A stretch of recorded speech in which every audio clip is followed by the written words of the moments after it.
abençoe a serva do Senhor. Amém. Eu quero saudar a toda a igreja que está reunida aqui nesse templo hoje, com a graça e a paz do Senhor Jesus. Nós estamos lendo todo o livro de Apocalipse. Esse final de semana começamos sexta-feira, os irmãos podem sentar. E hoje estamos continuando para completar. Se muita coisa não foi feita, pelo menos grande parte das pessoas terão lido pela primeira vez na sua vida o livro do Apocalipse. Então, eu gostaria de continuar hoje, começando a leitura no capítulo 19. Apocalipse, capítulo 19. Onde está escrito assim: depois dessas coisas ouvi no céu uma como grande voz de numerosa multidão dizendo: Aleluia! A salvação e a glória e o poder são do nosso Deus, porquanto verdadeiros e justos são os seus juízos, pois julgou a grande meretriz que corrompia a terra com a sua prostituição, e das mãos dela vingou o sangue dos seus servos. Segunda vez disseram: Aleluia! E a sua fumaça sobe pelos séculos dos séculos. Os 24 anciãos e os 4 seres viventes prostraram-se e adoraram a Deus, que se acha sentado no trono, dizendo: Amém, aleluia. Saiu uma voz do trono exclamando: Dai louvores ao nosso Deus, todos os seus servos, os que o temeis, os pequenos e os grandes.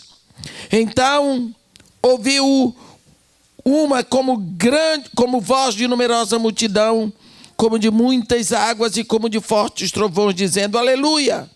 Pois reina o Senhor nosso Deus, o Todo-Poderoso.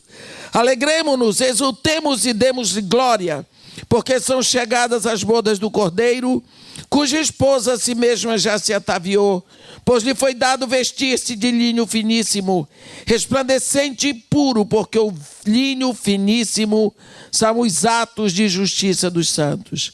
Então me falou o anjo: escreve: bem-aventurados aqueles que são chamados às ceias das bodas do Cordeiro. E acrescentou: são estas as verdadeiras palavras de Deus. Prostrei-me ante os seus pés para adorá-lo. Ele, porém, me disse: vê, não faças isto. Sou conservo teu e dos teus irmãos, que mantém o testemunho de Jesus. Adora a Deus, pois o testemunho de Jesus é o espírito da profecia. Vamos parar aqui.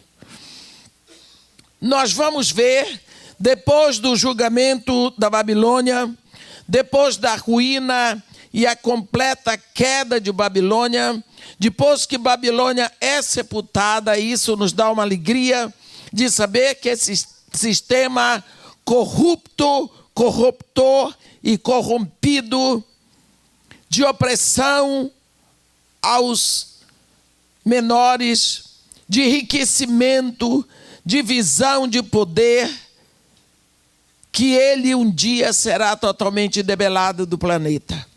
Então, por causa disso, quando acaba no capítulo 18 a destruição completa desse sistema, então vem júbilo no céu por causa disso. O João vai ouvir vários aleluias e ele vai escrever para nós. E a Bíblia diz que viu grande voz de multidão dando o primeiro aleluia. Primeiro aleluia vem: a salvação, a glória e o poder são do nosso Deus. Porque verdadeiros e justos são os seus juízos, pois julgou a grande meretriz que corrompia a terra. Nós vimos ontem como esse sistema corrompeu todo o planeta. Um sistema que começou assim que o homem caiu. Depois vem um segundo aleluia, que está no versículo 3. Segunda vez disseram aleluia, e a fumaça sobe pelos séculos dos séculos. Significa que o extermínio de Babilônia vai ter um clamor pelos séculos dos séculos, porque fumaça significa exumação. E nesse momento em que é lembrado que o extermínio de Babilônia é para sempre, os anciãos, a Bíblia diz, eles se prostram, e os 4 seres viventes, vocês lembram do trono, 24 anciãos, em volta, 4 seres viventes na frente, e eles agora vão dizer amém, e vem mais um aleluia. É o terceiro aleluia. E agora vem uma voz do trono exclamando: dai louvores ao nosso Deus, todos os seus servos, os que o temeis, os pequenos e os grandes. Então agora vem uma numerosa multidão para dar um quarto aleluia. Não é? Muita multidão como de muitas águas e como de fortes trovões, dizendo: aleluia, por reina o Senhor, nosso Deus, o Todo-Poderoso. Então você vê que numa questão assim de poucos versículos, 6 versículos no capítulo 19, vem esses 4 aleluias. Primeiro de uma multidão, e depois vem a aleluia, porque os 24 anciãos e os seres viventes é um tal de aleluia, aleluia, aleluia. Às vezes esquecemos que aleluia é um grito de louvor aos céus. El, que é Deus, luia.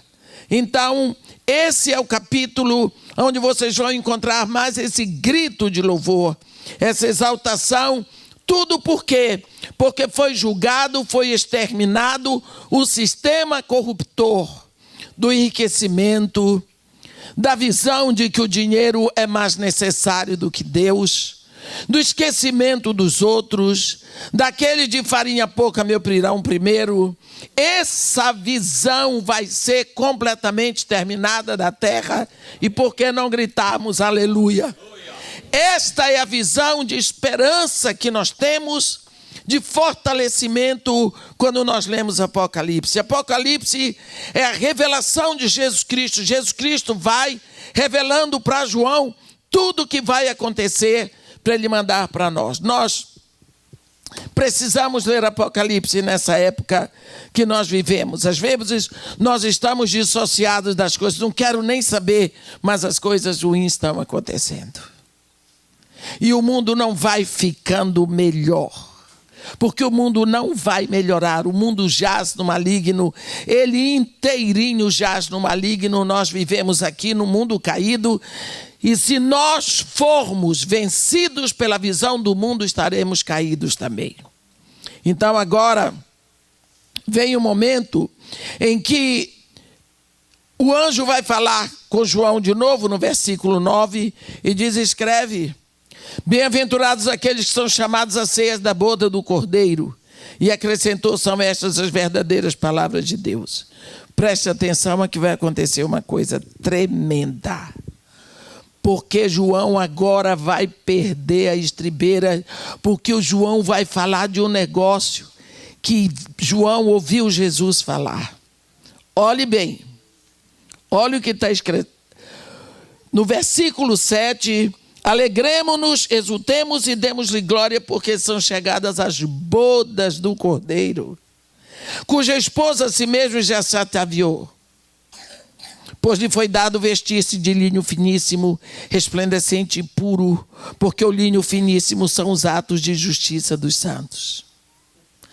Quando o anjo fala das bodas, quando o anjo fala da noiva do Cordeiro, João, coitado, teve um troço. Ele ficou tão emocionado. Ele lembrou quando Jesus falou. João estava lá, presente quando Jesus tinha falado: eu irei e vos prepararei lugar. E quando eu tiver ido e tiver preparado lugar, voltarei para recebê-los para mim mesmo, para onde eu estou, estejais vós também. Agora, quando o anjo fala disso aí, João cai. Ele era judeu. Ele sabia que não podia se prostrar aos pés de um anjo, pois ele se prostrou. Ele diz assim no versículo 10: prostrei-me ante os seus pés para adorá-lo. Como é que Joãozinho vai adorar anjo? Pois ele ficou fora de si. Eu acho isso um espetáculo. O anjo, porém, me disse: vê, não faças isso. Sou conservo teu e dos teus irmãos que mantêm o testemunho de Jesus. Adora a Deus. Pois o testemunho de Jesus é o espírito da profecia. Coitado de João. Ficou todo enrolado. Por quê? Olha, eu tenho feito alguns seminários sobre as festas de Israel. Sou apaixonada pelas festas de Israel. Porque todas elas apontam para um momento grandioso na igreja. Tabernáculos é a nossa passagem aqui na terra. Páscoa é a ressurreição e assim por diante. Mas Pentecostes é a festa do evangelismo. Mas a festa das trombetas, puxa vida, é o arrebatamento. E é o arrebatamento da noiva. Na cultura judaica, o casamento se dá em duas etapas. A primeira etapa é a assinatura do Ketubá. O Ketubá é um documento de compromisso de casamento. O noivo manda alguém, ou o pai dele, ou ele vem com o dote e ele compra a noiva. Então a noiva assina o compromisso e o noivo manda o compromisso assumido. Daquele momento em diante, a noiva é propriedade dele. Só que ele não leva a noiva. A noiva continua lá na casa do pai dela. Só que agora, como ela já assinou o Ketubá, ela tem que imaginar e estar certa de que a qualquer momento o noivo pode vir para buscá-la. Então é quando a noiva vai começar a se arrumar o mais lindo possível. Cada dia ela se torna mais bonita, cada noite ela dorme mais bonita. E na janela do quarto dela tem que ser mantida à noite uma lamparina. Porque o noivo não avisa quando vem buscar a noiva. Porque ela já é propriedade dele. A hora que ele desejar, ele chega na casa da noiva, dá um grito, ele não entra na casa dela. Ele dá um grito, ela tem que sair para ir embora com ele. Entendeu? E como é que ele sabe onde deve gritar? Porque ele vê a lamparina acesa. Ali tem uma noiva esperando pelo noivo. Então, quando o noivo quiser, pode ser dali a uma semana, 10 dias, um mês, 10 anos, a noiva tem que estar o tempo todo pronta, linda, linda, linda. Porque o noivo vem buscar. E aí, a hora que o noivo chegar, 3 horas da manhã, grita lá fora, a noiva sai com tudo, monta no jumento. E o noivo vai. Agora ele leva essa noiva que tem que estar linda, adornadíssima para a casa da família dele. Onde ele vai ter que ter todo o prazer de apresentar aquela noiva para os amigos, para a família dele. Então vai ter a festa das bodas, as bodas, e então ali é a consumação do casamento.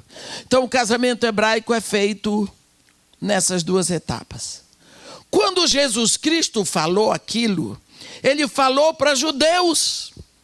Então os judeus entenderam perfeitamente que ele estava falando de um casamento. Eu vou.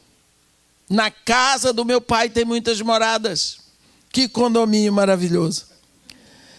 Eu irei e vos prepararei lugar. E quando eu tiver ido, tiver preparado, voltarei para recebê-los para mim mesmo, para que onde eu estou, estejais vós também. Todo mundo sabia. Ele veio assinar um Ketubá com uma noiva aqui na terra. O Ketubá está assinado, ele deixa a noiva aqui, se arrumando, e ele volta para buscá-la. Mas quando ele vier, ele não pisa na morada, ele não entra na morada da noiva, que é o planeta Terra. Ele chama de cima, dos ares. Esse é o arrebatamento. É o arrebatamento da noiva. É para se completar o casamento. ele tinha prometido isso, só que ele não falou mais sobre isso. Nós já estamos no capítulo 19 de Apocalipse, e João não tinha ouvido falar sobre isso, mas João esperava. E quando é agora que o anjo fala da noiva, João ficou fora de si, coitado. Perdeu as estribeiras, não se controlou. Eu acho que ele queria era sair beijando o que tivesse na frente, de tão alegre por causa do casamento. Porque enfim o anjo fala da noiva. E agora você vai ver este anjo falando desta noiva. Daqui para frente você vai ouvir mais sobre a noiva que você não ouviu até agora. Agora, então, vamos para o versículo 11. Vi o céu aberto, e eis um cavalo branco. Ai, ai, ai. Lembra do primeiro selo? Que o cavalo também era branco? O seu cavaleiro se chama Fiel e Verdadeiro e julga e peleja com justiça. Os seus olhos são como chamas de fogo. Na sua cabeça muitos diademas. Tem um nome escrito que ninguém conhece, senão ele mesmo. Está vestido com um manto tinto de sangue e o seu nome se chama Verbo de Deus. Seguiam-no os exércitos que há no céu, montados cavalos brancos, com vestiduras de linho finíssimo, branco e puro. Sai da sua boca uma espada afiada, para com ela ferir as nações, e ele mesmo as regerá com cetro de ferro, e pessoalmente pisa o lagar do vinho do furor da ira de Deus Todo-Poderoso. Tem no seu manto e na sua coxa um nome escrito: Rei dos Reis e Senhor dos Senhores. Vamos ver isso aqui. Lembram quando o cordeiro abre o primeiro selo e o primeiro ser vivente diz: vem, e vem um cavalo branco? E muitas pessoas dizem que aquele ali é Jesus. Nós vimos o cavalo é a velocidade da mensagem. A qualidade da mensagem é a cor do cavalo. Porque é uma mensagem de paz? Falsa. Porque o cavaleiro só tem um arco, ele não tem flecha. Nós vimos que Jesus Cristo é o cavaleiro do capítulo 19. No primeiro selo, capítulo 6, então, é um evangelho de engano. Esse cavaleiro aqui, Jesus, ele tem um nome, Verbo de Deus. E na sua coxa está escrito: Rei dos Reis e Senhor dos Senhores. Por quê? Naquela época o cavaleiro carregava a arma aqui. Vocês já viram cavaleiros que usam a arma na coxa? Aqui eles botam a faca ou eles botam a espada. Em vez de ser aqui, é na coxa, porque fica na altura da mão, dá para puxar a espada com mais rapidez. Então ele é o Rei dos Reis, o Senhor dos Senhores. Mas é lindo porque ele não peleja sozinho. A Bíblia diz que tem uma multidão que vem atrás dele. Olha aqui, versículo 14. E seguiam-no os exércitos que há no céu, montando cavalos brancos, todos com mensagem de paz, evangelizando, trazendo a paz, com vestiduras de linho fino, branco e puro, atos de justiça, de pureza. Olha o exército do Verbo de Deus. Da sua boca sai uma espada afiada. O que é? A palavra. A palavra de Deus é essa espada afiada de 2 gumes. Ela corta de 2 lados. De um lado para a salvação, de outro para a condenação. Não tem meio termo. Ou é santo ou é ímpio. Ou é dia ou é noite. Não tem meio termo. Em cima do muro será vomitado. É o que a palavra de Deus diz. Versículo 17. Então vi um anjo posto em pé no sol, e clamou com grande voz, falando a todas as aves que voam pelo meio do céu. Vinde, reuni-vos para a grande ceia de Deus, para que comais carnes de reis, carnes de comandantes, carnes de poderosos, carnes de cavalos e seus cavaleiros, carne de todos, quer livres, quer escravos, tanto pequenos como grandes. Então, esse é julgamento. Jesus Cristo, quando sair para o julgamento, ele sai com a igreja gloriosa. A igreja que já foi arrebatada vem em posição guerreira, montando em cavalos brancos, dirigido pelo guerreiro maior, que é Jesus, para exercer julgamento. E agora, os ímpios, aqueles que não quiseram a palavra da verdade, que rejeitaram o sangue da cruz, então eles serão exterminados. Aqui é uma visão que nós tivemos ontem, daqui a pouco vamos falar mais uma vez, de Gog e Magog. De Gog, da terra de Magog, que daqui a pouco vai aparecer aqui, você vai ver. Então, olha o que vai acontecer. Está anunciando o que vai acontecer e aqui nós sabemos quem vai ser.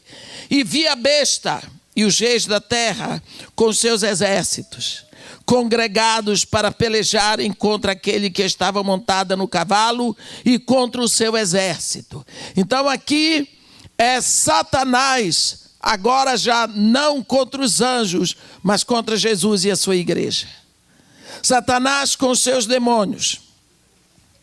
Mas a besta foi aprisionada, e com ela o falso profeta, que com os sinais feitos diante dela seduziu aqueles que receberam a marca da besta e eram os adoradores da sua imagem. Os dois foram lançados vivos dentro do lago de fogo que arde como enxofre. Os restantes foram mortos com a espada que saía da boca daquele que estava montado no cavalo. E todas as aves se fartaram de suas carnes, o que significa que a palavra, a espada que sai da boca de Jesus é a palavra com a qual ele determina. Porque essa é a espada. Quando nós usamos a nossa língua como filhos de Deus, precisamos saber o que estamos dizendo. Quantas vezes, por ignorância, nós lançamos condenação sobre os nossos filhos, sobre a nossa casa, sobre o nosso casamento, sobre o marido, sobre os nossos pais. Meu filho é burro. É, você já lançou. Você já feriu de burrice. Minha filha não tem mais jeito. É, lançou a condenação. Porque você feriu com a espada que sai da sua boca, que é a sua língua. Quando a Bíblia ensina, pelas tuas palavras serás salvo, pelas tuas palavras serás condenado, a vida e a morte estão no poder da língua. Guarda a tua língua dentro da tua boca, evitarás dano para a tua alma. Usamos a nossa língua, o pedaço de carne devia ter um osso de 2 quilos, para a gente pensar antes de mover. Olha aqui, Jesus executa juízo só com a língua. Deus criou todas as coisas pela palavra. E se nós somos filhos de Deus, lógico que a palavra tem poder ao sair da nossa boca. Então nós vemos aqui uma cena de julgamento. Logo depois dos aleluias da queda da Babilônia, as coisas, queda e sepultamento da Babilônia, você vê que as coisas se encaminham para um grande finale, né? Para o happy end. Aqui, afinal de contas, e esse happy end significa a derrota total do mal na terra, que começou lá no Éden. Agora nós vamos ver as coisas crescendo. Agora vem algo diretamente sobre Satanás. No capítulo 20, então vi descer do céu um anjo. Isso daqui, preste atenção. Entra nesse site. Se é que você sabe o que é site, que eu sei pouco. Entra nesse site, fica lá dentro. Olha o que vai acontecer. Joãozinho está dizendo para você: vi descer do céu um anjo, um só. Tinha na mão a chave do abismo e uma grande corrente. Então, gente, aonde é que está a chave do abismo? No céu. Não está na mão de Satanás, não. Está no céu. Você tem tanto medo de Satanás. Jesus Cristo diz: eu tenho a chave da morte e do inferno. Não é Satanás, não. Só quem pode lhe prender na morte é Jesus. Só quem pode lhe prender no inferno é Jesus. Satanás não pode fazer nada. Portanto, fica com Jesus. É? Então, agora veio um anjo lá do céu, traz na mão uma chave e uma corrente. Misericórdia, vai amarrar alguém. Lá vem um anjão descendo do céu. Sabe o que ele faz? Segurou o dragão. Que anjo é esse, gente? Deixa as crianças acabarem de saírem, que eles não vão ouvir falar de dragão. Vou dizer, aquela mulher estava falando coisa feia na igreja. Vão criar pavor, não quero mais aquela mulher aqui. É para as crianças irem. Ops. Oh, crianças. É você, Rosa. É. As crianças, ela fica. Então, acho que as crianças acabaram de sair. Esse anjo vem, olhe que anjo. Segura o dragão, a antiga serpente que é o diabo Satanás, e o prendeu por 1000 anos. Olhe bem, Joãozinho aqui se superou, porque é João que está escrevendo.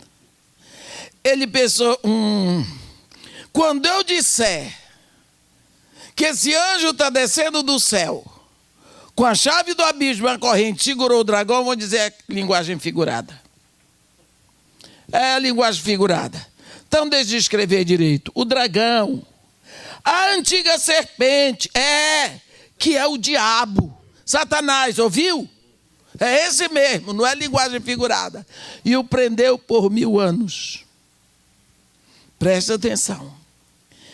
Lançou-o no abismo, fechou-o e pôs selo sobre eles, para que não mais enganasse as nações, até que se completarem os 1000 anos. Depois disso é necessário que ele seja solto pouco tempo. Olhe bem o anjo. Chegou lá com a corrente e a chave, pegou o diabo, abriu o abismo, fechou, selou, guardou a chave, para o céu de volta. Cadê o diabo? Cadê a força? Cadê a fúria? Cadê o poder? Para fazer as coisas tem que estar sempre travestido. Para enganar Eva, se travestiu de serpente. Para enganar o mundo, se transvestiu de homem, que é o anticristo. Teve que vestir o corpo de um morto para poder se mover. Olha, agora o anjo foi lá. Cadê o poder dele? Qualquer anjo de Deus, tendo a ordem de Deus, suplanta o diabo. Mas o diabo tem poder para se opor aos mais poderosos anjos de Deus. Ele pode se opor. Você lembra lá em Daniel? Lembra lá em Daniel? Daniel começou a orar. Deus mandou a resposta. Gabriel ficou preso nas regiões celestiais, porque o principado da Pérsia se levantou com suas potestades, que são exércitos, dominadores do mundo das trevas, forças espirituais do mal. Fechou Daniel, fechou o anjo Gabriel e disse: não passa. E Daniel orando. E Deus olhou 7 dias. Gabriel lutando. E o principado, os demônios todos lá. Aí Deus olhou de novo 14 dias.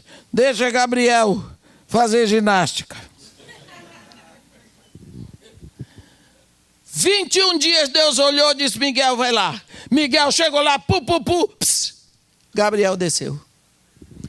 Aí quando Gabriel desceu, falou para Daniel: Daniel, o homem muito amado, assim como começastes a aplicar o teu coração para Deus, foram ouvidas as tuas palavras, e por causa das tuas palavras é que eu vim. Mas, desculpa se demorei muito por minha conta, 3 semanas, porque o príncipe do reino da Pérsia me resistiu por 21 dias. Olhe. Mas veio Miguel para me ajudar e eu obtive vitória sobre os reis da Pérsia. Ele faz o que tem que fazer com Daniel e no final ele diz: está vendo, Daniel? Quando eu sair daqui, vou ter que lutar contra o príncipe da Pérsia. E saindo eu, eis que virá o príncipe da Grécia. Já vinha outro principado. Eles vieram para perturbar. Agora você desceu, vai ficar aqui. Não volta para o céu. Então você vê que Satanás tem muitos principados. O principado, ele é governado por um monarca que é príncipe. E esse príncipe tem seus exércitos, que são suas potestades. Mas o chefe disso tudo é Satanás. Quando chega o anjo de Deus, tá, Satanás está preso agora. Que coisa boa. Preso. E se ele está preso, não vai estar sozinho. Vi também tronos. Versículo 4. Tronos. E nestes sentaram-se aqueles aos quais foi dada a autoridade de julgar. Vi ainda as almas dos decapitados por causa do testemunho de Jesus. Olha que visão que João vai tendo. Ele vai vendo agora muitas coisas. Ele vê a prisão de Satanás, aí ele vê o julgamento nos tronos, ele vê as almas dos decapitados por causa do testemunho de Jesus, mártires. Os mártires que foram decapitados por causa da palavra de Deus. Os mártires porque não adoraram a besta. Os mártires porque não adoraram a imagem da besta, porque não receberam a marca da besta na fronte e na mão. E viveram e reinaram com Cristo durante 1000 anos. Todos esses. Os restantes dos mortos não reviveram, até que se completassem os 1000 anos. Esta é a primeira ressurreição. Bem-aventurado e santo é aquele que tem parte na primeira ressurreição. Sobre estes a segunda morte não tem autoridade. Pelo contrário, serão sacerdotes de Deus e de Cristo e reinarão com eles por 1000 anos. Deixa eu dizer para vocês. Se tem 2 nascimentos, tem 2 mortes. E se tem 2 mortes, tem 2 ressurreições. Então vamos ver. Essa questão de um novo nascimento, quando Jesus Cristo diz para Nicodemos, é necessário nascer de novo, é porque o primeiro nascimento seu é do ventre da sua mãe. Mas você vai ter que nascer de Deus. Quantas pessoas, uma vez um homem estava defendendo para mim, e o homem, a autoridade na Igreja Católica, todos nós somos filhos de Deus. E eu fiquei olhando para ele. Todos nós somos filhos de Deus, porque Deus nos criou a todos. Que história é essa? Que só crente é filho de Deus. E ele sabia que eu sou crente. E eu fiquei olhando para ele. Eu tenho medo de falar nessas horas, que eu tenho medo de ficar braba. E Deus não me chamou para ser braba, me chamou para amar. Então eu me contenho. E eu olhando. Ele disse, é ou não é para mim? Eu disse, não. Como? Deus não criou a todos? Eu disse, criou. Por isso, todos são filhos da criação. Todos nós, até macaco, gato, cachorro, lebre, tudo é filho da criação de Deus. Mas Deus quer que sejamos filhos da redenção. O crente é filho da criação e da redenção. Qualquer pessoa que não nasceu na redenção, isso se chama novo nascimento, é igual cachorro, gato, lebre, cavalo, besta, o que for. Ficou olhando para mim. Eu disse, o senhor falou, agora deixa eu falar. Esse novo nascimento, esse segundo nascimento é cantado na Bíblia em versos e prosas. Lembra Abraão? Primeiro filho de Abraão qual foi? Ismael, gente. Ajuda aqui, faz que nem o da Atena, me ajuda aqui. O primeiro filho de Abraão não foi Ismael? Diga, foi. Isso. O segundo qual foi? Isaque. Qual foi o filho da bênção? Isaque, segundo nascimento. Qual foi o filho primeiro que nasceu de Isaque? Esaú. Primeiro nascimento. Qual foi o filho que recebeu a promessa? Jacó, o segundo nascimento. Qual foi o primeiro filho de José? Manassés. E o segundo? Efraim. Qual foi o filho abençoado? Efraim, o segundo nascimento. A bênção vem para o segundo nascimento. Isso é anunciado. Então, você nasceu do corpo da sua mãe, tudo bem, nasceu, filho da criação de Deus. Mas se você não nascer no espírito, está frito. Porque você nasceu do corpo, a hora que o corpo morrer, você está morto. Mas se você tiver tido o segundo nascimento, que é no espírito, você não morre. Então, se você nasceu no corpo e no espírito, você só morre uma vez, que é no corpo. Mas se você só nascer no corpo, você tem duas mortes, a física e a espiritual. Então, se nós nascermos de Jesus, nos rendermos a Ele e tivermos o nascimento espiritual, nós não corremos o risco da segunda morte. Por quê? Porque nós temos duas vezes, nascemos duas vezes. Pode morrer essa casa aqui de barro, ó, vai embora. Mas não sofremos danos da segunda morte. É isso que ele está dizendo aqui. Então, a primeira ressurreição é para todos aqueles que o corpo foi enterrado e eles ficaram dormindo. Por quê? Quando eu sair desse corpo, vão fazer o que quiserem com ele. Não sei como é que vão fazer. Se eu morrer aqui nos Estados Unidos, pelo amor de Deus, não vão com aquela história de fazer cotinha para levar o corpo para o Brasil. Não vou passear. Enterra onde puder. Se for muito caro, pega o dinheiro que ia dar para enterrar, dá para as missões e entrega o corpo para estudo. Ainda ajuda a humanidade, isso é bobagem, sabe por quê? Não resolve nada. Agora, eu quero dizer uma coisa para vocês. Mas digamos que eu morri ali num lugar legal, e aí enterram o corpo. Quando eu saio daqui, que essa casa de barro aqui for caindo, eu vou abrindo os olhos assim.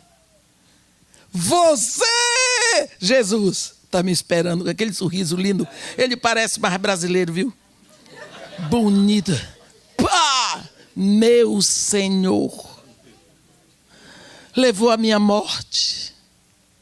Abraço. Vem, bendita do meu Pai. Porque eu tive sede e tu me deste de beber. Eu tive fome e tu me deste de comer. Eu tive nu, tu me vestiste.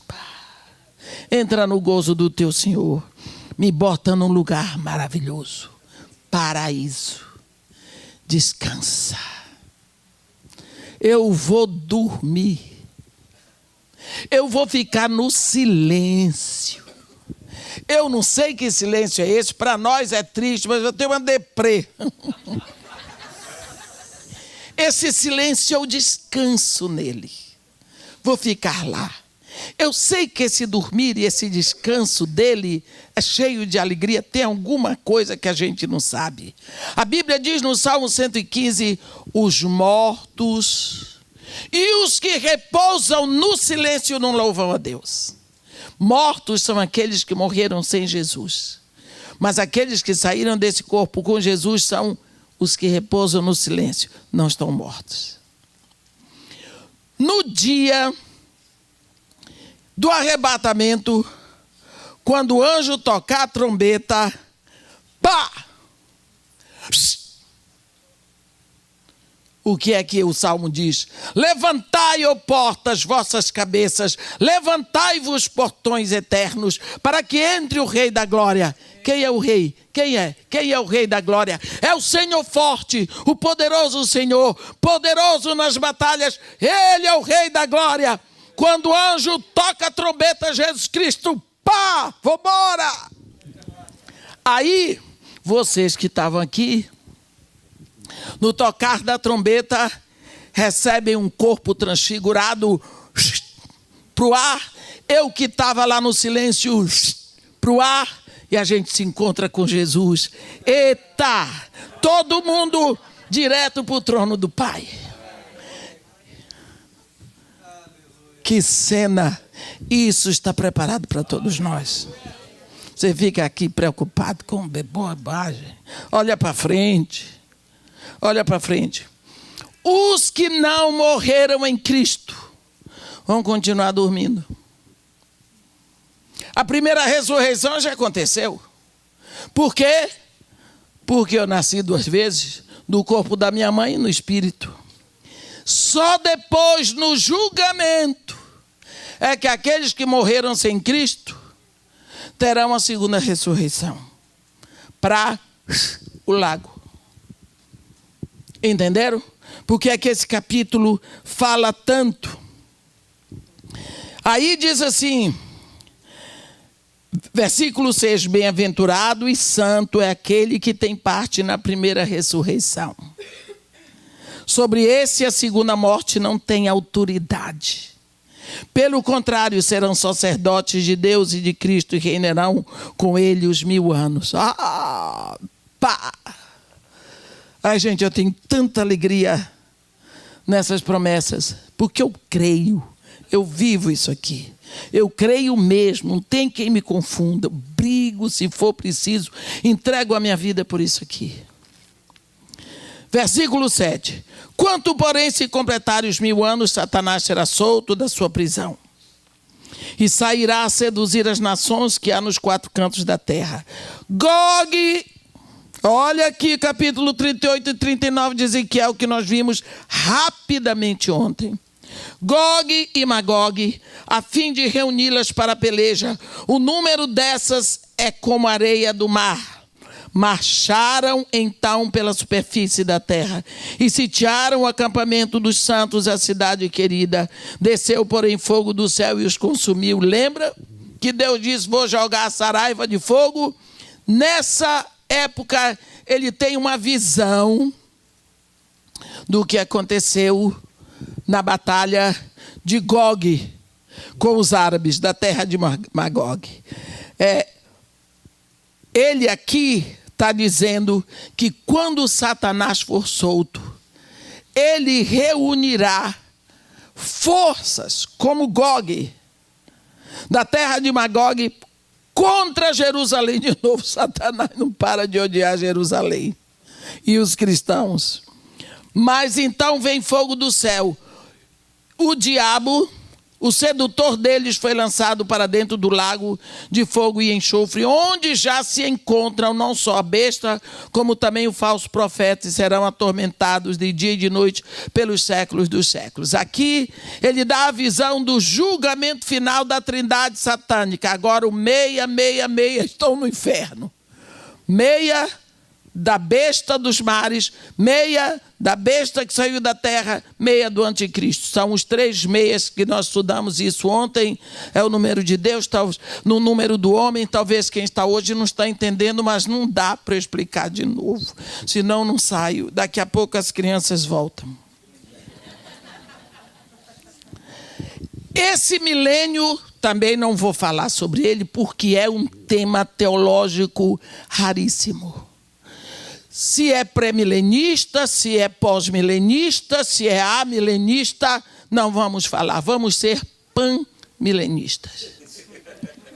Vamos saber que isso vai acontecer. Por enquanto, desculpem, não estamos no milênio.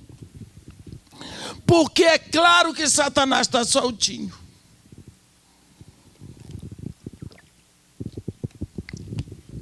O que vai acontecer daqui a pouco no milênio, meus irmãos, nós não vamos estar aqui.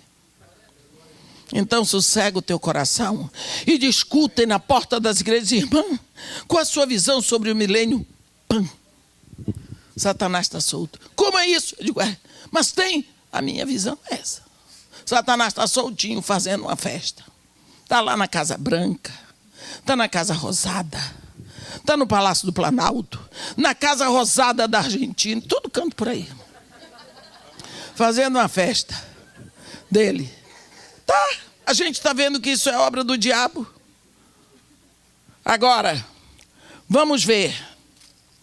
Vi, versículo 11, um grande trono branco e aquele que nele se assenta, de cuja presença fugiram a terra e o céu, e não se achou lugar para eles.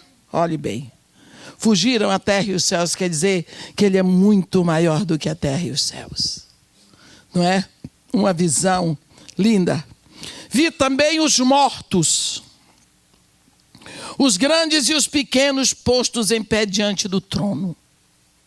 Então se abriram livros, ainda outro livro, o livro da vida foi aberto.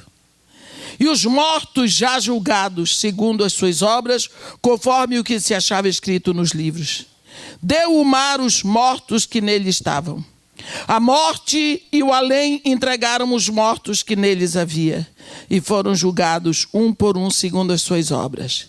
Então a morte e o inferno foram lançados para dentro do lago do fogo. Esta é a segunda morte, o lago de fogo. E se alguém não foi achado inscrito no livro da vida, esse foi lançado para dentro do lago do fogo. Significa que acabou aquela história. A morte está enterrada. O inferno está enterrado. O mal está enterrado no lago de fogo, junto com Satanás, que era o autor de tudo isso. Então agora está tudo consumado da obra de Satanás. E João diz, vi novo céu. Capítulo 21. E nova terra. Pois o primeiro céu e a primeira terra passaram e o mar já não existe. Porque o mar é separação. Não é? Ele vê novo céu e nova terra. Mas é terra e é céu ainda. Vi também a cidade santa, a nova Jerusalém que descia do céu da parte de Deus, ataviada como noiva adornada para o seu esposo. A nova Jerusalém é uma comunidade santa que desce do céu. Aqueles que foram arrebatados da terra, santos que ocuparam as regiões celestiais, porque depois nós vimos no capítulo 12, quando nós somos arrebatados, vamos direto para o trono de Deus. E então Miguel desce para as regiões celestiais que estavam apinhadas de demônios, porque Satanás estava. A Bíblia diz que a nossa luta não é contra a carne nem sangue, mas é contra os principados, as potestades, os dominadores do mundo tenebroso, as forças espirituais do mal nas regiões celestes. Então os demônios estão povoando as regiões celestiais, Satanás, seus principados, suas potestades. Então agora, uma vez que houve o arrebatamento, Miguel desce com seus anjos, o arcanjo, e ele vai expulsar Satanás com todos os seus principados e exércitos das regiões celestiais. Satanás com seus principados enfrenta Miguel. Há uma peleja tremenda, mas Satanás perde. Miguel e seus anjos vencem e Satanás, com suas forças malignas, são expulsos das regiões celestiais. Não podem mais chegar lá, mas eles são expulsos para a terra. A terra vai ficar muito parecida com o inferno. E aí tem faxina nas regiões celestiais e a noiva, nós, descemos para ocupar as regiões celestiais. Gente, você já pensou o que é isso? Meu Deus do céu. Eu não vou precisar de jatinho. Que coisa boa. Você vai dizer, essa velha doida sou. Pode dizer, está aí uma coisa que eu só não gosto que me chame de gorda. O resto pode chamar. Pode chamar. Porque se você olhar, tem várias castas de demônios. Tem demônios que estão presos no rio Eufrates. Tem demônios que estão presos no abismo, esperando o grande dia, como você vê no capítulo 9. Tem castas exclusivas esperando a hora para ser liberada para eles atacarem. Tem anjos que estão presos no abismo. Tem outros que estão soltos, tem casta de todo jeito, mas nessa hora eles são jogados para a terra e nós vamos ficar lá em cima. A Bíblia diz assim, então ouvi, versículo 3, grande voz vinda do trono, dizendo, eis o tabernáculo de Deus com os homens. Tabernáculo é morada, é habitação. Lembra que desde o início, no capítulo 23 de Êxodo, Deus disse para Moisés, diz ao povo de Israel que me traga oferta. De todo homem cujo coração se mover para isso, dele recebereis a minha oferta. Esta é a oferta que dele recebereis: ouro, prata e bronze, estofa azul e púrpura e carmesim, peles de animal marinho e pelos de cabra. Deu uma lista interminável e lá no final ele diz assim, e me construirão um tabernáculo para que eu possa habitar no meio deles. Ai, olha aqui, versículo 3. Então ouvi grande voz vinda do trono dizendo, eis o tabernáculo de Deus com os homens. Deus habitará com eles. Que coisa boa. Eles serão povos de Deus e Deus mesmo estará com eles. Tu serás meu povo e eu serei o teu Deus. Gente, a gente vê cada passo a palavra de Deus se cumprindo em Apocalipse. Se você ler Apocalipse, você vai ver cada passo. Foi a primeira aliança, depois que Deus tira Israel do Egito. Ouve, ó Israel, sou eu o Senhor, teu Deus, que te tirei da terra do Egito, da casa da escravidão. Não terás outro Deus diante de mim, Pai. Eu serei teu Deus, tu serás meu povo. Essa é a palavra da nova aliança, escrita por Jeremias, capítulo 31, repetida em Hebreus, no capítulo 8. Olhe bem, versículo 4. E lhes enxugará dos olhos toda lágrima, e a morte já não existirá. Já não haverá luto, nem pranto, nem dor, porque as primeiras coisas passaram. Lembram que Jesus disse, a morte está vencida. A morte já está vencida. A morte é só uma sombra. Aquele que está sentado no trono disse, eis que faço novas todas as coisas. E acrescentou, escreve, porque estas palavras são fiéis e verdadeiras. Disse-me ainda, tudo está feito. Eu sou o alfa e o ômega, o princípio e o fim. Eu a quem tem sede darei de graça da fonte da água da vida. Alfa é a primeira letra do alfabeto grego, ômega é a última. Então, alfa e ômega, princípio e fim. O vencedor herdará essas coisas e eu lhe serei Deus e ele me será filho. Não diz ele me será servo, ele me será povo, ele serei seu Deus, ele me será filho.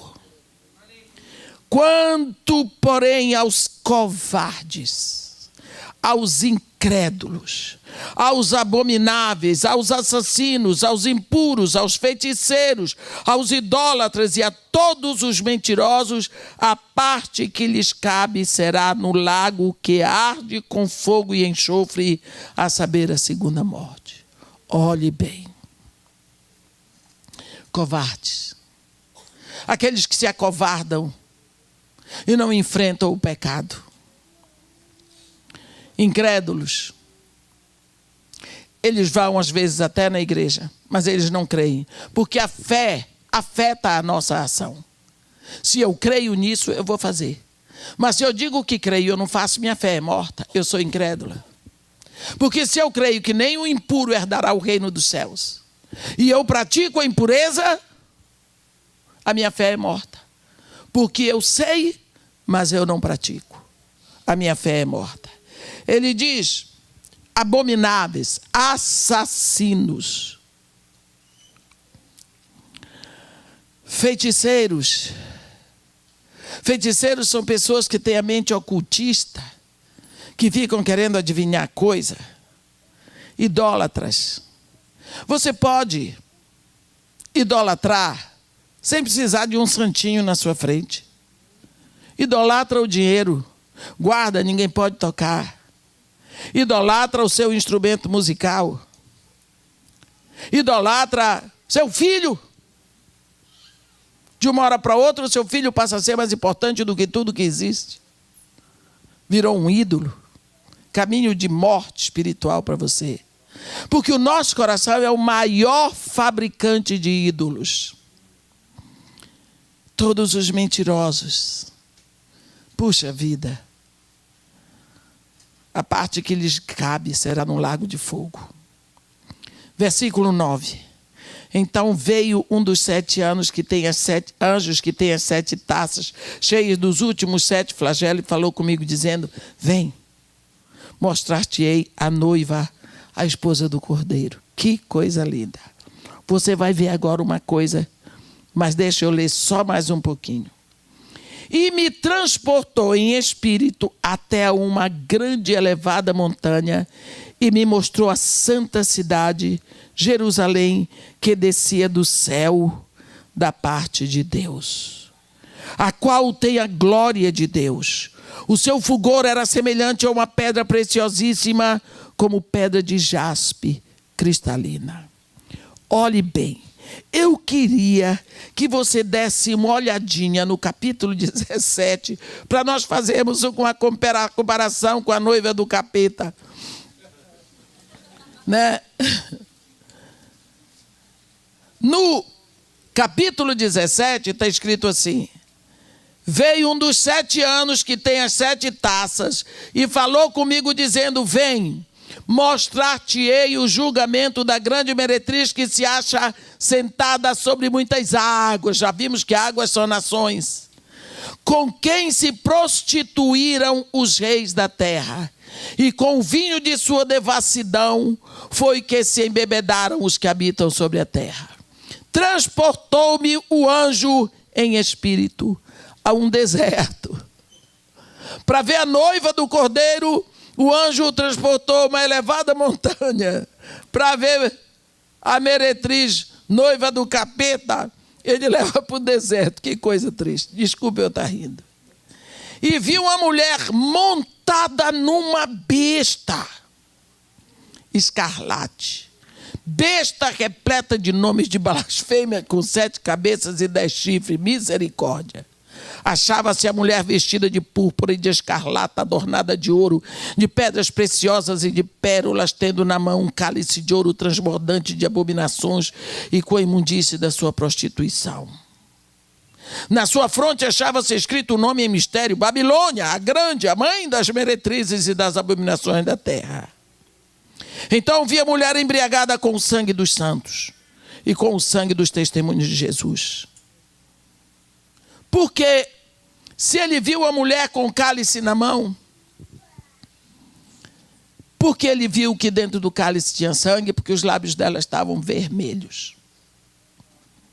Mas era vermelho de sangue. Por isso que durante muito tempo foi mundano, foi feio, foi proibido pela igreja que mulheres usassem batom vermelho. Porque os lábios vermelhos são os lábios da prostituta, da meretriz de sangue. Hoje você bota um batom vermelhíssimo, você nem pensa nisso.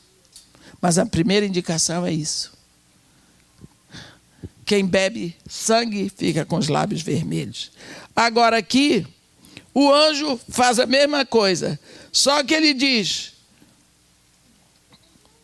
só que ele leva para ver a noiva do Cordeiro, não é? Então veio um dos 7 anjos, que tem as 7 taças, no versículo 9, cheio dos últimos flagelos, e falou comigo, dizendo: mostrar-te-ei a noiva, a esposa do cordeiro, e me transportou em espírito até uma grande e elevada montanha, e me mostrou a santa cidade, Jerusalém, que descia do céu da parte de Deus. Meus irmãos, a noiva do cordeiro, a Jerusalém, é uma comunidade santa que vai descer, não é uma pessoa. É uma comunidade santa. Assim como a Babilônia é uma comunidade corrompida. É um sistema corrompido.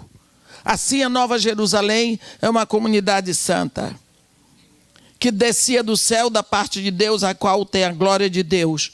O seu fulgor era semelhante a uma pedra preciosíssima, com pedra de jaspe cristalina.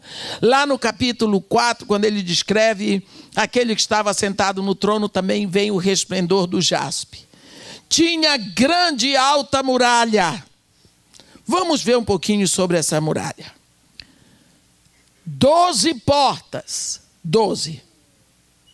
E junto às portas 12 anjos, e sobre elas nomes escritos, que são os nomes dos 12 tribos dos filhos de Israel.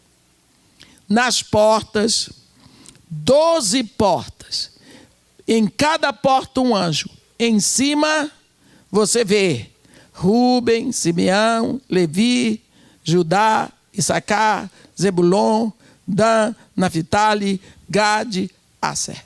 Você vai ver as 12 tribos. Nas portas. Olha agora no versículo 22, nela não vi santuário. Desculpa. Versículo 15.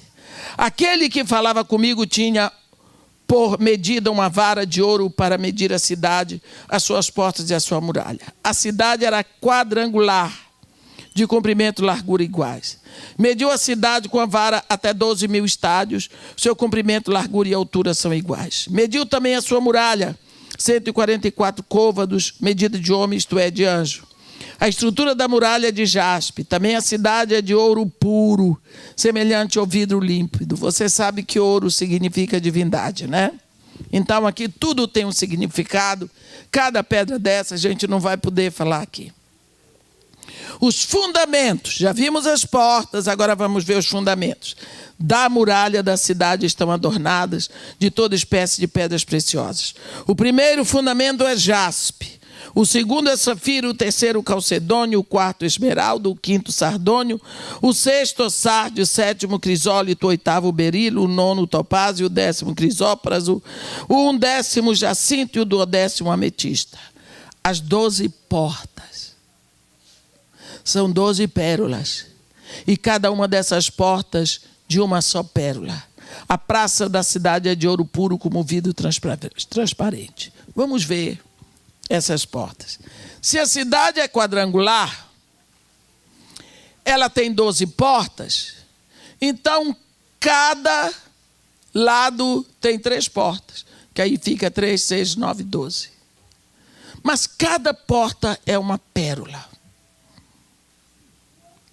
Quando nós olhamos pérola, a pérola, ela é o resultado de uma dor.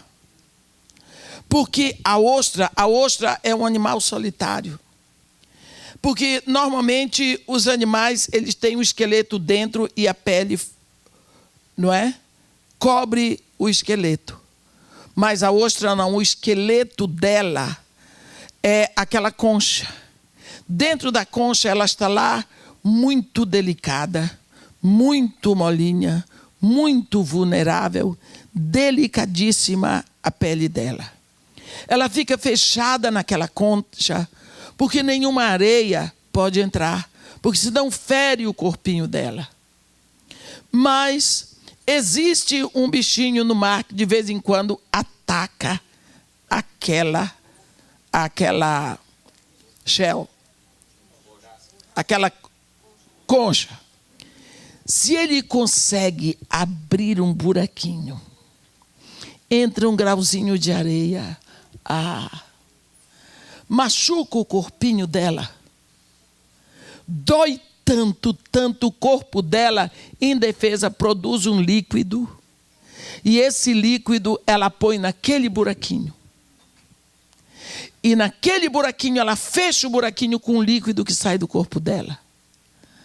aquele material que ela botou ali vai crescendo. É ali que forma a pérola.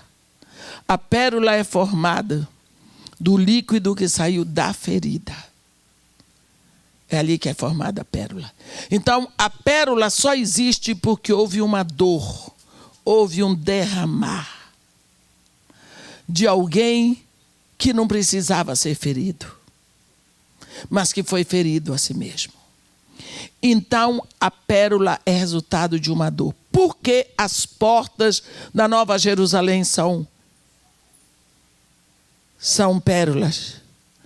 Porque para entrar ali é necessário que a gente reconheça que foi preciso uma grande dor para que nós tivéssemos entrada. Foi precisa a dor e o derramar do corpo do Filho de Deus para que eu tivesse porta para entrar. Então, na Nova Jerusalém só tem entrada porque existe o derramar da dor de Jesus. Então, por isso que são as portas, todas elas, pérolas. Agora, vamos ver aqui. No versículo 22. Nela não vi santuário, porque o seu santuário é o Senhor, o Deus Todo-Poderoso e o Cordeiro. Ele é a nossa muralha. É a nossa morada. Lembra? Se ele habitar em mim aqui na terra, eu vou habitar nele lá no céu. É isso que ele diz para a igreja de Laodiceia. Se você me convidar para entrar na sua morada, você entrará na minha morada. Então, como Deus, é luz, nele não há treva alguma. Então, quando eu entro nesse santuário que é o próprio Deus, não precisa outra luz, porque ele sozinho é a luz. A cidade não precisa nem do sol nem da lua para lhe darem claridade, pois a glória de Deus a iluminou e o Cordeiro é sua lâmpada. Quer dizer, o Cordeiro encerra toda a luz da presença de Deus. As nações andarão mediante a sua luz e os reis da terra lhe trazem a sua glória. As suas portas nunca jamais se fecharão de dia, porque nela não haverá noite. E lhe trarão a glória e a honra das nações. Nela nunca jamais penetrará coisa alguma contaminada, nem os que praticam abominação e mentira, mas somente os inscritos no livro da vida do Cordeiro. Então, capítulo 26, me mostrou o rio da água da vida, brilhante como cristal, que sai do trono e do Cordeiro. No meio da sua praça, de uma e outra margem do rio, está a árvore da vida, que produz 12 frutos, dando o seu fruto de mês em mês, e as folhas da árvore são para a cura dos povos. Tem alguma coisa estranha aqui. No meio da praça, versículo 2, de uma e outra margem está a árvore da vida. Que árvore é essa que está nas duas margens? Então esse rio não é mais um rio, é um filete. A árvore da vida, ela está no singular, mas ela está nas duas margens, mas ela é singular. E esse rio é longo. Esse rio é longo. Ela produz 12 frutos, dando o seu fruto de mês em mês. E as folhas da árvore são para a cura dos povos. Essa árvore da vida é a árvore que produz vida eterna. Nunca mais essa árvore foi falada. Ela foi falada lá em Gênesis, agora é falada no último capítulo de Apocalipse. Que árvore é essa? Essa árvore são os braços do Todo-Poderoso. Produz 12 frutos. 12 frutos do Antigo Testamento, 12 tribos. 12 frutos do Novo Testamento, 12 apóstolos. E ela está ao longo do rio, porque no coração dela, no meio dela, está o Espírito. E a sua folha serve para a cura. Significa que o Espírito da cura sai dele em abundância, porque o que mais tem numa árvore é folha. Quer dizer, não haverá doença. Nunca mais haverá qualquer maldição. Nela estará o trono de Deus e do Cordeiro, e os seus servos servirão. Você vê que Deus, ele estabelece o seu trono conosco, no meio de nós. Não fica mais no universo, fica na Nova Jerusalém, na comunidade santa que Jesus veio comprar para o Pai. Contemplarão a sua face, e a sua fronte está no meio dele, e na sua fronte está no meio dele. Então, já não haverá noite, nem precisam eles de luz de candeia, nem de luz do sol, porque o Senhor Deus brilhará sobre eles e reinarão pelos séculos dos séculos. Disse-me ainda: estas palavras são fiéis e verdadeiras.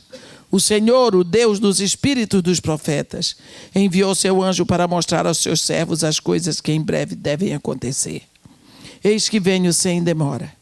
Bem-aventurado aquele que guarda as palavras da profecia desse livro. Sabe quem está dizendo que você é bem-aventurado? É o próprio Jesus. Eis que venho sem demora. Bem-aventurado aquele que guarda as palavras da profecia desse livro. Agora João vai falar uma coisa por ele. Eu, João, sou quem ouviu e viu estas coisas. Eu lhe disse no início, meu irmão. Vamos prestar atenção, porque João às vezes diz vi. Às vezes ele diz ouvi. Às vezes ele diz vi e ouvi. E nós vimos isso durante toda a leitura desses 22 capítulos. Agora, nas promessas finais, ele diz: eu, João, sou quem ouviu e viu essas coisas. E quando as ouvi e vi, prostrei-me ante os pés do anjo que me mostrou essas coisas para adorá-lo. Então ele me disse: vê, não faças isso. Eu sou conservo teu, dos teus irmãos, os profetas e dos que guardam as palavras deste livro. Adora a Deus, coitado de João. Toda vez que ele viu uma grande coisa, ele se derramava. Ele se derramava. Pensa você numa situação dessa. Disse-me ainda: não seles as palavras da profecia deste livro, porque o tempo está próximo. Deixa aberto para todo mundo ler isso que ele está dizendo. Continue o injusto fazendo injustiça. Continue o imundo ainda sendo imundo. O justo continue na prática da justiça e o santo continue a santificar-se. Eu tenho visto isso ultimamente. Os cães se tornam mais imorais. Os mentirosos mentem mais. Os assassinos matam mais. Mas os santos se preocupam mais com a santificação. Isso nós temos visto claramente. Eu que rodo muito, eu ando.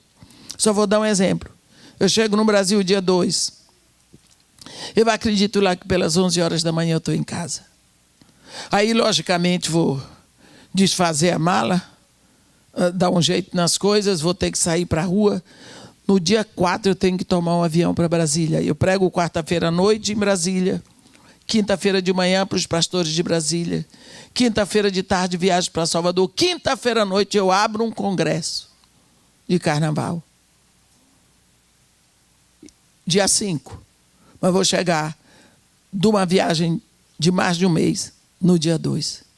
Então, em Salvador, eu volto quarta-feira para sexta-feira viajar de novo para o Rio Grande do Sul. Então, eu ando muito. E eu tenho visto isso, meus irmãos. Eu olho a igreja, eu percebo a igreja, eu percebo a diferença. As pessoas de Deus, elas vão se tornando mais santas, e isso está sendo numa velocidade. Mas aquelas que não são, elas vão se afastando cada vez mais. E quando eu vejo esse versículo 11 de Apocalipse 22, eu vejo claro. E eis que venho sem demora. E comigo está o galardão que tenho para retribuir a cada um segundo as suas obras. Eu sou o alfa e o ômega, o primeiro e o último, o princípio e o fim. Bem-aventurados aqueles que lavam as suas vestiduras no sangue do Cordeiro, para que lhe assistam direito à árvore da vida e entrem na cidade pelas portas. Fora ficam os cães. O que é isso? Fora da cidade ficam os cães. Mas cão é cachorro. Será que Jesus Cristo está xingando os homens de cão? O cão significa o animal que faz sexo explícito. Porque o cão, ele, se tiver que pegar a cadela no cio, é ali no meio da rua mesmo. Não é? Então, esse pessoal que gosta de imoralidade, de expor o seu próprio corpo, de expor a sua nudez, de praticar sexo para os outros verem, seja na televisão, seja pelos filmes, seja lá onde for, esses são os cães. Porque uma das coisas mais íntimas do homem, fora o seu corpo, é a sua relação íntima. Quando uma pessoa chega a fazer isso em público para ser mostrado, ele não tem mais limite para nada. Ele chegou no último grau da degradação. E normalmente se faz isso por dinheiro. É uma adoração como faziam as prostitutas cultuais. Não é? Então ele diz, fora ficam os cães. Os feiticeiros, os impuros, os assassinos, os idólatras e todo aquele que ama e pratica a mentira. Aí você pensa assim, meu Deus, quem é que vai entrar? Deus tem o seu povo. Agora olha que coisa linda. Eu, Jesus, enviei o meu anjo para vos testificar essas coisas às igrejas. Olha a seriedade dessa revelação. Eu, Jesus, enviei o meu anjo para vos testificar essas coisas às igrejas. Eu sou a raiz e a geração de Davi, a brilhante estrela da manhã. Então, esse último capítulo aqui nos dá certeza da intenção deste livro, a necessidade de embarcarmos nele, de guardarmos o que está escrito e de lermos com atenção. O Espírito e a noiva dizem, vem. Aquele que ouve, diga, vem. Aquele que tem sede, venha, e quem quiser, receba de graça da água da vida. O Espírito e a noiva dizem, vem. Lembra quando Deus formou o homem e o homem precisava de uma ajudadora, Deus fez a mulher. E Deus fez Adão dormir, tirou dele uma costela e fez a noiva. E quando a noiva estava pronta, Deus acordou Adão. Adão acordou e viu Eva. Aí, o que é que Deus faz? Deus entra com a noiva, entrega para Adão e celebra o casamento. Essa cena é repetida aqui agora. Quem é o Espírito que leva a noiva? Deus é Espírito. Então vai chegar uma hora que o noivo, Jesus, vai estar lá todo ataviado. E toda essa comunidade santa que ele comprou com seu sangue, que está entregue a Deus, o Pai chega conosco e entrega para o Filho e celebra o casamento. É só isso. Então isso está aqui no final. E ele diz, eu, Jesus, enviei o meu anjo para vos testificar todas essas coisas. Eu sou a raiz e a geração de Davi, a brilhante estrela da manhã. Quer dizer, eu sou o famoso descendente de Davi, da tribo de Judá, rei. Mas eu também sou a brilhante estrela da manhã. Eu sou a primeira luz que existe. Agora ele diz, eu, versículo 18, a todo aquele que ouve as palavras da profecia desse livro, testifico. Olhe bem. Olhe o que Jesus está dizendo. Se alguém lhes fizer qualquer acréscimo, Deus lhe acrescentará os flagelos escritos neste livro. Se alguém tirar qualquer coisa das palavras do livro desta profecia, Deus tirará a sua parte da árvore da vida, da cidade santa e das coisas que se acham escritas neste livro. Aquele que dá testemunho dessas coisas diz: certamente venho sem demora. Amém. Vem, Senhor Jesus. A graça do Senhor Jesus seja com todos. Então você veja a seriedade com que devemos ler Apocalipse, com que devemos pregar Apocalipse, com que devemos pensar em Apocalipse. Não significa, então, eu não vou mais ler para não correr o risco. Eu não vou mais pregar. Não, o grande problema é que esta é a revelação de Jesus Cristo, como vimos no início. E quantas vezes a igreja não prega Apocalipse? A igreja não lê. A igreja não pode ouvir, porque não é pregada. A Bíblia diz: bem-aventurado aquele que lê, aquele que ouve e aquele que guarda. Então é preciso que você lê. Se na sua igreja não estão pregando, você lê em voz alta, porque tanto você lê como você ouve. É o jeito. Porque tem pessoas que me dizem: irmã, meu pastor nunca pregou em Apocalipse. Tem igreja que diz: meu pastor nunca pregou em Cantares. Só quando tem casamento eu digo: oh, meu Deus, a vontade de ir lá. Que Cantares é o livro mais evangelístico do Antigo Testamento. O pessoal diz coisa errada sobre Cantares, porque não lê o que está escrito. Olha aqui o que está escrito, lê. Então, meus irmãos, eu queria que você me dissesse, será que fica feio perguntar? Tá bom, quem quiser levantar a mão, levante. Quem aqui, pela primeira vez, leu o Apocalipse do primeiro ao último capítulo, comigo esse final de semana? Glória a Deus. Glória a Deus. Você leu o Apocalipse uma vez na sua vida. Porque eu vou lhe dizer, você é uma peça rara. Tem crente aí velho que nunca leu. Então eu quero lhe pedir o seguinte: agora que você leu, e nós fomos explicando o máximo que podíamos nesse tempo, porque o tempo foi curto, continue lendo. Volta lá para o primeiro livro, para o primeiro capítulo, e vá embora. Agora você já sabe os pontos principais. Você sabe que você tem que ler e saber que tudo que está escrito aqui está escrito para nós aprendermos. Que Deus nos abençoe e nos guarde, que faça resplandecer o seu rosto sobre nós e tenha misericórdia de todos nós. Amém. Pastor.